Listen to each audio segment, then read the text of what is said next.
രഹസ്യവും പരസ്യവുമായ deal BJP നടത്തിയിട്ടുള്ളത് കോൺഗ്രസുമായെന്ന് Malappuram തവനൂരിലെ LDF സ്ഥാനാർത്ഥി KT ജലീൽ 24നോട്. പേരാമ്പ്രയിൽ നടന്നത് വടകര മോഡൽ പരീക്ഷണം.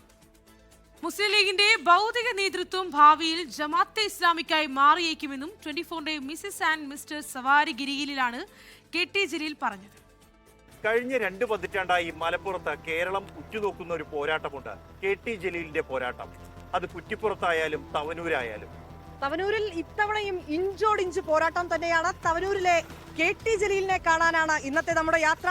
മിസിസ് ആൻഡ് മിസ്റ്റർ സവാരി ഗിരിഗിരി യാത്ര തുടരുകയാണ്.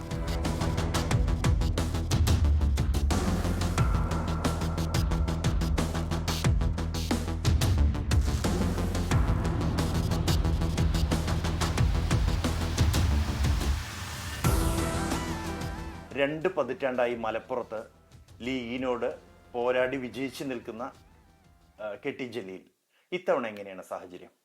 ഇത്തവണയും നല്ല ഭൂരിപക്ഷത്തിന് ജയിക്കും.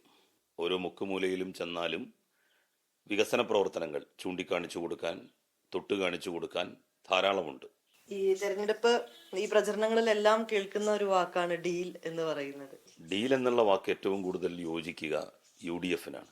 UDF ആണ് അത്തരത്തിലുള്ള ഡീലുകൾ എല്ലാ കാലത്തും നടത്തിയിട്ടുള്ളത്. ഇന്ത്യയുടെ ആഭ്യന്തര ശത്രുക്കളായി എണ്ണപ്പെടേണ്ടവരുടെ കൂട്ടത്തിൽ മുസ്ലിങ്ങൾ, ക്രൈസ്തവർ, കമ്മ്യൂണിസ്റ്റുകാർ എന്ന് ഗോൾവാൾക്കർ എഴുതി വെച്ചത്. അപ്പോൾ അങ്ങനെ എഴുതി വെച്ച ഒരു വിഭാഗവുമായി RSSനും ഡീല് നടത്താൻ കഴിയില്ല. അവരോട് ഇഞ്ചോടിഞ്ച് പൊരുതി നിൽക്കുന്ന CPIM-നോ കമ്മ്യൂണിസ്റ്റ് പാർട്ടിക്കോ അവർ നേതൃത്വം നൽകുന്ന ഇടതുപക്ഷത്തിനോ ഡീൽ ചെയ്യാൻ കഴിയില്ല. ലീഗ് ഇത്തവണയും മതം ഒരു പ്രചരണ വിഷയമാക്കുന്നു രാഷ്ട്രീയത്തിൽ. പേരാമ്പ്ര കഴിഞ്ഞ ദിവസം തന്നെ അത് വലിയ വിവാദമായിട്ടുണ്ട്. എങ്ങനെയാണ് അതിനോട് അങ്ങയുടെ ഒരു പ്രതികരണം? ഒരു വിഭാഗം സമ്പന്നര്, മറ്റൊരു വിഭാഗം അവരുടെ കീഴിൽ ജോലി ചെയ്യുന്ന തൊഴിലാളികൾ. അപ്പോൾ ആ ഒരു ഉള്ളവനും ഇല്ലാത്തവനും തമ്മിലുള്ള വിടവ് നേരത്തെ തന്നെ അവിടെ നിലനിൽക്കുന്നുണ്ട്.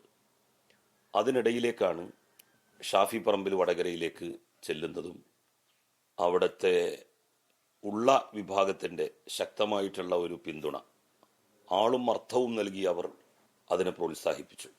ആത്യന്തികമായി ഇതെല്ലാം വർഗീയമായിട്ടുള്ളൊരു ധ്രുവീകരണത്തിലേക്ക് ആ മേഖലയെ നയിക്കും.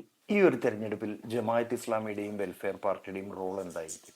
ഓരോ നിയോജക മണ്ഡലങ്ങളിലും മുസ്ലിം മെജോറിറ്റി ആയിട്ടുള്ള 70-80% മുസ്ലിം ജനസംഖ്യയുള്ള നിയോജക മണ്ഡലങ്ങളിൽ വരെ അവരുടെ വോട്ടെന്ന് പറയുന്നത് ഒരു 2000-2500 3000-ത്തിനപ്പുറം ഒരിക്കലും ഇതുവരെ പോയിട്ടില്ല. അത് തെരഞ്ഞെടുപ്പിനെ വല്ലാതെ പ്രതികൂലമായിട്ട് ബാധിക്കും എന്നെനിക്ക് അഭിപ്രായമില്ല. അവർ തൊടുത്തുവിടുന്ന പ്രചരണങ്ങൾ പിന്നീട് ഏറ്റെടുക്കുന്നത് മുസ്ലിം ലീഗിൻ്റെ യുവ നേതാക്കളാണ്. കുറച്ചുകൂടി വർഷങ്ങൾ കഴിഞ്ഞാൽ മുസ്ലിം ലീഗ് എന്ന് പറയുന്ന രാഷ്ട്രീയ പാർട്ടി ജമാഅത്തെ ഇസ്ലാമിയുടെ ബൗദ്ധിക ഉപദേശമനുസരിച്ച് പ്രവർത്തിക്കുന്ന സംഘടനയായി മാറുമോ എന്ന് സ്വാഭാവികമായും ആശങ്കിക്കണം. ഈ തെരഞ്ഞെടുപ്പിൽ SDPI-യുടെ പിന്തുണ LDF സ്വീകരിക്കുന്നതിനെ കുറിച്ച് അങ്ങയുടെ നിലപാടെന്താ? SDPI-യുടെ പിന്തുണ അങ്ങനെ ഒരിക്കലും LDF സ്വീകരിച്ചിട്ടില്ല, സ്വീകരിക്കുകയുമില്ല. നേമത്തൊക്കെ പിന്തുണ വാഗ്ദാനം ചെയ്തിരുന്നു, സ്വീകരിച്ചു. നേമത്ത് പിന്തുണ വാഗ്ദാനം ചെയ്തിട്ടുണ്ട്. ഇവിടുത്തെ പോലെ അല്ല. അവിടെ നേമത്ത് ആദ്യം ഒരു സ്ഥാനാർത്ഥി SDPI-യുടേത് നോമിനേഷൻ കൊടുക്കുകയോ പിന്നെ അത് മുസ്ലിം സമുദായ സംഘടനകളുടെ സമ്മർദ്ദത്തെ തുടർന്ന് പിൻവലിക്കുകയോ ഒന്നും ചെയ്തതല്ല. മഞ്ചേശ്വരത്ത് അങ്ങനെ തന്നെയാണ് സംഭവിച്ചത്. നേമത്ത് കാലാകാലങ്ങളായി അവിടെ BJP ജയിക്കാൻ പാടില്ല എന്നുള്ള പൊതുവികാരത്തിൻ്റെ അടിസ്ഥാനത്തിൽ അതിപ്പോൾ ശിവൻകുട്ടിയാണ് ജയിക്കുക എന്നുള്ളത് കൊണ്ടാണ് ശിവൻകുട്ടിക്ക് നൽകുന്നത്. നേരെ മറിച്ച് അവിടെ UDF ആണ് ജയിക്കുക എന്നുണ്ടെങ്കിൽ UDF-നാണ് ബന്ധപ്പെട്ട എല്ലാ വിഭാഗങ്ങളും പിന്തുണ നൽകുക. അത് LDF ആവശ്യപ്പെട്ടിട്ടല്ല. LDF ആരോടും അങ്ങനെ പിന്തുണ ആവശ്യപ്പെട്ടിട്ടില്ല. എന്തായാലും ഇത്തവണയും തവനൂരിൽ വിജയം ഉറപ്പാണ് എന്നുള്ള ആത്മവിശ്വാസത്തിൽ തന്നെയാണ് KT ജലീൽ ഉള്ളത്. അപ്പോൾ നമ്മുടെ മിസിസ് ആൻഡ് മിസ്റ്റർ സവാരി ഗിരിഗിരി അദ്ദേഹത്തെ കണ്ടുകൊണ്ട് തവനൂർ മണ്ഡലത്തിൽ നിന്ന് യാത്ര തുടരുകയാണ്.